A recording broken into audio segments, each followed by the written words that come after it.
เรื่องขโมยลงในขนมการทานឆ្នាំ2022នៅជាក្រុងកំពង់សោមមានការដ្ឋានសាងសង់អគារខ្ពស់មួយដែលមនុស្សជាច្រើនហៅថា Blue Sky Residence វាគ្រោងក្លាយជាខុនដូផ្លូណេតកម្ពស់38ជាន់ក្រុមហ៊ុនធំថវិការាប់លានដុល្លារ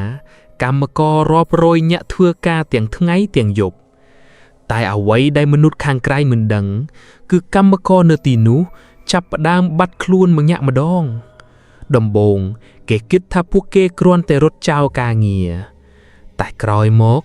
មានអ្នកស្លាប់ខ្ញុំឈ្មោះសុវណ្ណជាជាងភ្លើងអាយុ28ឆ្នាំពេលនោះខ្ញុំទើបផ្លាស់មកធ្វើការនៅការដ្ឋាននេះបាន2សប្តាហ៍ថ្ងៃដំបូងដែលខ្ញុំចូលធ្វើការខ្ញុំចាប់អារម្មណ៍ថាកម្មករចាស់មើលទៅភ័យជាពិសេសពេលនិយាយពីជាន់ទី17គ្មានអ្នកណាចង់ឡើងទៅទីនោះពេលយប់ពេលខ្ញុំសួរហេតុអីមេជាងម្នាក់ឈ្មោះពូចន្ទថាឆ្លើយតែមួយម៉ាត់បើយប់ហើយកុំឡើងជាន់17ហេតុអីគាត់សម្លឹងមុខខ្ញុំយូរព្រោះមានមនុស្សនៅទីនោះខ្ញុំសោយការដ្ឋានមានមនុស្សគ្រប់ជាន់នឹងតែពូចន្ទថាមិនសោយតបអ្វីដែលនៅទីនោះមិនមែនមនុស្សរស់ទេយប់ទី3ខ្ញុំធ្វើ OT ជាមួយកម្មករ2នាក់ទៀតម៉ោងជិត12យប់ពួកយើងកំពុងតម្លើងខ្សែភ្លើងជាន់15ស្រាប់តែឮសំឡេងដែកទម្លាក់ពីលើខាំងមិត្តខ្ញុំរឹតងើបមើលលើជាន់17ទៀតហើយខ្ញុំសួរមានអ្នកធ្វើការលើហ្នឹងគ្មានអ្នកណាឆ្លើយតែភ្លាមនោះមានសំឡេងស្ត្រីសោចពីលើសំឡេងសោចស្រាលតែត្រជាក់ខ្នងខ្លាំងរឹតស្រែកភ្លាមចុះក្រោមអីឡើយពួកយើងរត់ចុះចិនដើភ្លាមពេលចុះដល់ជាន់16ខ្ញុំឃើញអ្វីមួយឈរនៅចុងផ្លូវដែកស្ត្រីម្នាក់សុកវែងស្លៀករ៉ូបពណ៌សប្រឡាក់ដីខ្ញាស់នាងឈើបាយខ្នងហើយជើងនាងមិនប៉ះដីខ្ញុំស្ទើរឈប់ដកដង្ហើមភ្លាមនោះនាងងាកមុខមកយឺតមុខនាងពោពេញដោយឈាមនិងដីសើមហើយភ្នែកនាងខ្មៅទាំងស្រុងរឹតអូសខ្ញុំរត់ចុះក្រោមយប់នោះគ្មានអ្នកណាហ៊ាននិយាយអ្វីទៀតថ្ងៃបន្ទាប់កម្មករម្នាក់បាត់ខ្លួនឈ្មោះម៉ៅគេរកគាត់មិនឃើញទេតែពេលព្រឹកគេឃើញស្បែកជើងគាត់នៅជាន់17ជាប់ដោយភក់ក្រហមប៉ូលីសមកសួរនាំតែរកមិនឃើញអ្វីការងារនៅតែបន្តព្រោះម្ចាស់ក្រុមហ៊ុនមិនចង់ឲ្យគម្រោងយឺតយប់មួយខ្ញុំអង្គុយផឹកស្រាជាមួយពូចន្ទថា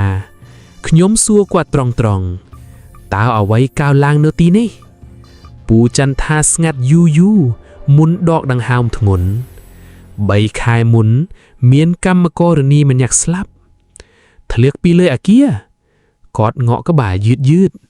គេថានាងលោតសម្លាប់ខ្លួនតែពូចន្ទថាមើលជុំវិញមុនខ្សឹបខ្ញុំមិនជឿទេនាងឈ្មោះស្រីពៅអាយុ22ឆ្នាំនាងមកធ្វើការពីខេត្តជាមួយប្តីអ្នកទាំងពីរជាកម្មករសាមញ្ញតែស្រីពៅស្អាតខ្លាំងហើយនោះគឺជាបញ្ហាមេការដ្ឋានឈ្មោះលោកវិចិត្រចាប់អារម្មណ៍នាងគាត់តែងហៅនាងចូល container ការិយាល័យពេលយប់ស្រីពៅធ្លាប់យំប្រាប់ប្តីគាត់ចង់ប៉ះខ្យងប្តីនាងខឹងខ្លាំងតែគ្មានអំណាចធ្វើអ្វីពួកគេក្រណាស់ត្រូវការលុយមួយសប្តាហ៍ក្រោយប្តីស្រីពៅបាត់ខ្លួនមេការដ្ឋានប្រាប់ថាគាត់រត់ចោលការងារតែស្រីពៅមិនជឿទេនាងចាប់ផ្ដើមសួររកប្តីគ្រប់កន្លែងរហូតដល់យប់មួយនាងឡើងទៅជាន់17ហើយព្រឹកឡើងគេឃើញសាកសពនាងបែកក្បាលក្រោមអគារក្រុមហ៊ុនប្រកាសថានាងសម្លាប់ខ្លួនដោយសារ stress តែពូចន្ទថាខ្សឹបមុននាងស្លាប់នាងស្រែកថាកុំទម្លាក់ខ្ញុំត្រជាក់ពេញខ្លួនយប់នោះ ខ្ញុំសុបិនឃើញស្រីពៃនៅជាន់17នាងឈើនៅទីនោះយំហើយខ្សិបជួយរកគាត់ផងខ្ញុំភ្ញាក់ឡើងទាំងញើសចូលខ្លួនភ្លាមនោះមានសំឡេងដៃអូសពីលើអាគារក្រែកខ្ញុំមិនដឹងហេតុអីតែខ្ញុំដើរឡើងទៅជាន់10នាទីម្នាក់ឯង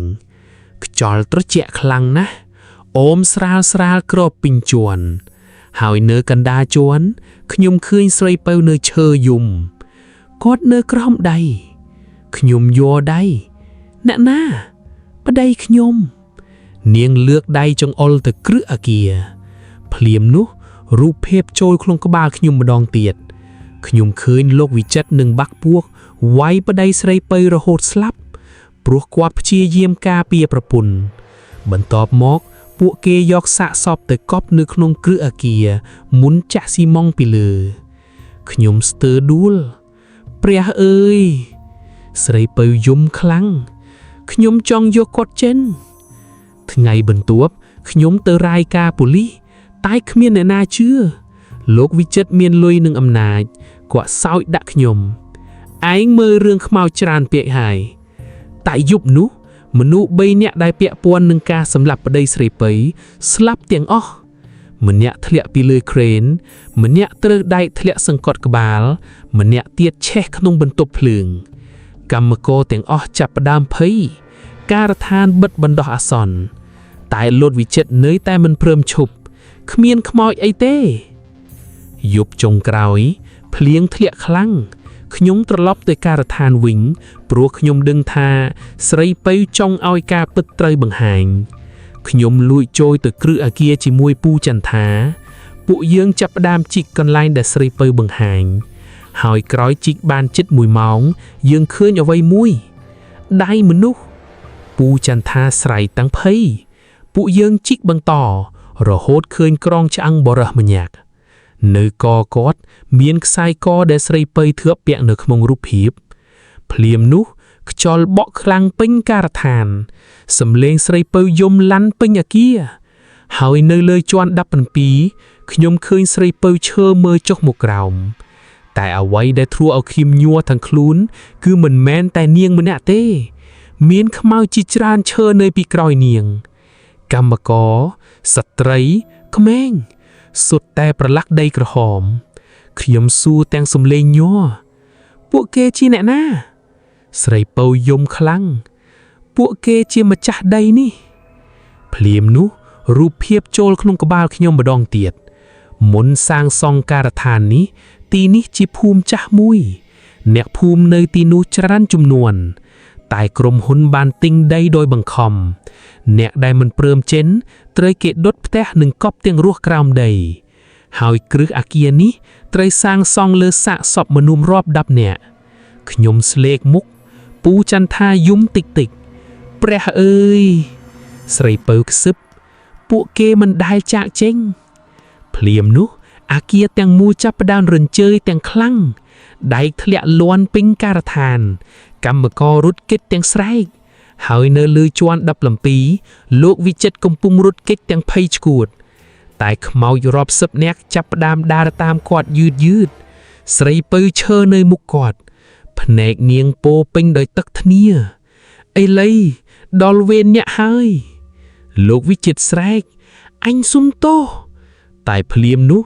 ដៃខ្មៅរាប់រយលូកចេញពីគ្រឹះអាគារចាប់ជើងគាត់ហើយទាញគាត់ចូលក្រៅដីទាំងរស់សំឡេងស្រែកគាត់លាន់យូររហូតស្ងាត់បាត់ព្រឹកឡើងការដ្ឋាន Blue Sky Residence ដួលរលំមួយផ្នែកប៉ូលីសរកឃើញសាកសពជាច្រើនក្រោមគ្រឹះអាគាររឿងអាស្រ័យក្រុមហ៊ុនត្រូវបែកដៃពេញប្រទេសការដ្ឋានត្រូវបិទជារៀងរហូតតែរឿងមិនបានបញ្ចប់ទេមួយខែក្រោយខ្ញុំត្រឡប់ទៅទីនោះម្ដងចុងក្រោយពេលថ្ងៃលិចខ្ញុំឃើញស្រីពៅឈើនៅលើគំនរបាក់បែក